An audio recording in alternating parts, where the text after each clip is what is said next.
Bienvenue sur Vie ta meilleure vie, le podcast catalyseur de ton passage à l'action pour créer ta meilleure vie. Je suis Fanny Butler et je t'invite à découvrir dans ce podcast le parcours de différentes personnes qui vivent leur best life. Tu trouveras également dans les épisodes solo des conseils actionnables tout de suite pour améliorer tous les aspects de ta vie. Si tu te sens coincé, que t'as pas beaucoup d'énergie, que t'es pas aligné et que tu ne kiffes pas ta vie, ce podcast est fait pour toi. Tu vas trouver inspiration et outils concrets pour créer ta version de ta meilleure vie. Rendez-vous tous les lundis 8h et si tu aimes le podcast, n'oublie pas de donner une note de 5 étoiles sur ta plateforme d'écoute et un petit commentaire. Cela permet de transmettre le message. Bonne écoute. Aujourd'hui, je veux mettre un coup de massue sur la tête de l'entrepreneuriat et plus particulièrement sur cette croyance ou cette idée que l'entrepreneuriat, c'est wonderful, c'est le nouvel Eldorado et que c'est fait pour tout le monde. Alors, on sait tous que là, actuellement, on est dans une période de grande démission. Alors, qu'est-ce que c'est la grande démission ? C'est en réalité depuis 2021-2022, le nombre de démissions a atteint un niveau historiquement élevé. Donc, l'idée que le CDI, c'était le sacro-saint et qu'on allait rester en CDI dans la même entreprise pendant 50 ans pour faire carrière et l'objectif étant d'avoir une retraite, ça, c'est fini. Ça, c'est vraiment une image qui était l'Eldorado de nos parents, voire nos grands-parents. Et ça ne marche plus avec le monde dans lequel on vit. C'est un monde qui est extrêmement changeant, où tout va très vite, où les technologies se développent à vitesse grand V, et on sait qu'une personne va faire plusieurs transitions de vie dans sa vie, plusieurs reconversions, et qu'il n'y a plus vraiment de place, ou très très peu, pour les longues carrières, en tout cas au sein de la même entreprise. Ça existe toujours, mais c'est beaucoup moins qu'avant. Et il y a quelques années, quand j'ai commencé à m'intéresser à l'entrepreneuriat, je voyais vraiment ce truc, c'était présenté, et particulièrement sur les réseaux, comme vraiment avoir du temps, ne pas avoir de boss, vraiment un truc qui était complètement idéalisé. Et aujourd'hui, je voudrais mettre un coup de massue sur cette idée. On peut être très heureux dans le salariat comme on peut être très malheureux dans l'entrepreneuriat. Et en fait, ce malheur, il existe parce que les personnes qui sont dans ces situations-là ont complètement perdu leur objectif de vie, quelle était la définition de leur meilleure vie. Il y a des gens pour qui la meilleure vie, ça va être d'avoir un boulot de salarié où il n'y a pas forcément beaucoup de pression par rapport à tout de l'administratif, par rapport à être le CEO d'une start-up. Donc il n'y a pas toute cette pression-là. On va juste faire un travail. Il y a un boss. Oui, il y a des difficultés par rapport à ça, mais c'est pas grave. Quand à 5 heures, on sort du bureau, eh bien, il n'y a plus de pression, on peut s'occuper d'autres choses. Pour certaines personnes, ça va être l'Eldorado. Pour d'autres personnes, ça, c'est l'enfer. Et ces personnes-là, évidemment, vont peut-être se tourner vers l'entrepreneuriat et ce sera beaucoup plus adapté. Mais il y a quand même une chose dont on parle pas beaucoup, c'est la Golden Race. Alors, il y a quelques années, quand je me suis intéressée à l'entrepreneuriat, il y avait une expression que j'entendais toujours, c'était « les gens qui sont dans le salariat sont dans la rat race ». Alors, qu'est-ce que ça veut dire la rat race ? Donc, littéralement, ça veut dire la course des rats. Donc, en gros, un salarié, c'est comme un rat qui court après quelque chose. C'est cette vie de métro, boulot, dodo qui n'a aucun sens, qui rend malheureux, qui est morne, où tout est mauvais, où on se coltine un boss qui est absolument horrible et qu'on a une vie vraiment toute pourrie.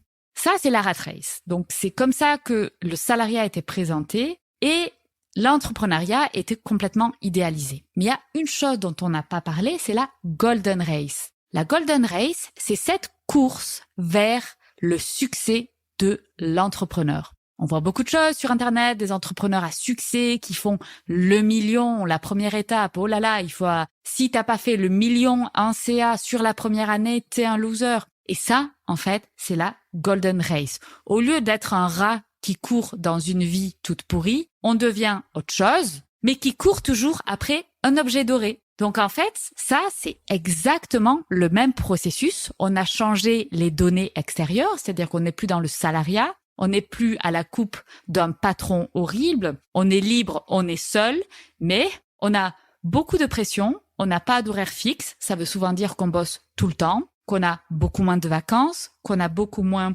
d'avantages, que gagner sa vie est beaucoup plus difficile. Donc, passer de l'un à l'autre, c'est être dans le faux à chaque fois. Quel est le problème que ces deux personnes ont en commun, celle qui est dans la rat race et celle qui est dans la golden race? C'est qu'elle n'a pas clarifié qu'est-ce que c'était sa meilleure vie, qu'est-ce qui était important pour elle. C'est tout simplement ça le problème. Et quand je dis que la meilleure vie, la première chose à faire, c'est vraiment se poser et faire de l'introspection pour voir qu'est-ce que c'est qu'on veut vraiment dans sa vie, je ne blague pas. Alors c'est pas très sexy évidemment, c'est pas des promesses de pouvoir se prendre en photo devant un château à côté d'une Porsche ou une Bentley avec une coupe de champagne à la main, parce que ça, c'est la vision de l'entrepreneuriat, de l'entrepreneur à succès. Si lui il l'a fait, pourquoi pas moi? Oui certes, mais ça c'est un objet doré qu'on agite devant. La question à se poser, c'est est-ce que moi ça m'intéresse vraiment ça?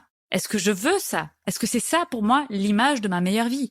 Parce que si c'est ça qui est important pour moi, ok, alors peut-être il faudra que je bosse tout le temps, soirée, week-end, et que je fasse que ça et que ce soit ma priorité pour atteindre cet objet brillant qui est en réalité vraiment ce que je veux. Mais peut-être que c'est pas vraiment ce qu'on veut. Peut-être que ce qu'on veut, c'est avoir la liberté de dire, moi, aujourd'hui, j'ai envie de passer du temps avec ma famille. Moi, j'ai envie de faire ça, j'ai envie de suivre un rythme qui me convient mieux. Et ça, on peut le faire dans le salariat, mais on peut le faire aussi dans l'entrepreneuriat. Et je vois beaucoup, notamment dans les interviews que je fais avec les personnes qui ont fait des transitions de vie, il y a beaucoup de personnes qui sont passées entrepreneurs. Et il y a quand même un piège qui est à éviter, c'est que on sort du salariat en se disant « je ne veux plus être l'esclave de quelqu'un » et on se lance dans l'entrepreneuriat et on devient esclave de sa vision du succès. Donc, c'est l'esclave de se dire en fait, je dois bosser tout le temps parce que sinon, je n'arriverai pas à être un entrepreneur à succès. Donc, pour moi, c'est deux personnes qui sont exactement dans le même processus mental. C'est juste les données extérieures qui ont changé et ces personnes-là, elles sont malheureuses. Donc, qu'est-ce que c'est la clé pour vivre sa meilleure vie? Ce n'est pas cocher la case du salariat ou cocher la case de l'entrepreneuriat. Ça, c'est les données extérieures. C'est faire une constante introspection pour savoir qu'est-ce que je veux vraiment dans ma vie et dans ma phase de vie, parce qu'évidemment, tout ça va évoluer. Et qu'est-ce qui va rendre ma personne heureuse? Et cette définition-là, cette définition de sa meilleure vie, elle est unique. Il n'y a personne qui peut répondre à votre place. Alors c'est pour ça que j'ai créé des outils pour aider à trouver ça. Et notamment, je vous propose d'aller télécharger un e-book gratuit qui est La roue de la vie. Donc là, vous allez soit sur Instagram, il y a un lien de téléchargement dans la bio, ou alors sur le site internet vitameilleurevie.com. Et là, vous allez trouver cet e-book-là parce que c'est la première étape d'introspection pour trouver sa définition actuelle de sa meilleure vie. Ça permet de trouver ses priorités et ses objectifs et de faire le premier pas, la première étape pour atteindre cet objectif-là. Donc c'est toujours très simple de créer sa meilleure vie. Alors attention, je dis que c'est simple, mais ce n'est pas facile. C'est, je regarde où je suis, je me pose la question où est-ce que je veux aller et je le définis clairement. Je découpe en étapes intermédiaires et je passe à l'action pour faire la première étape.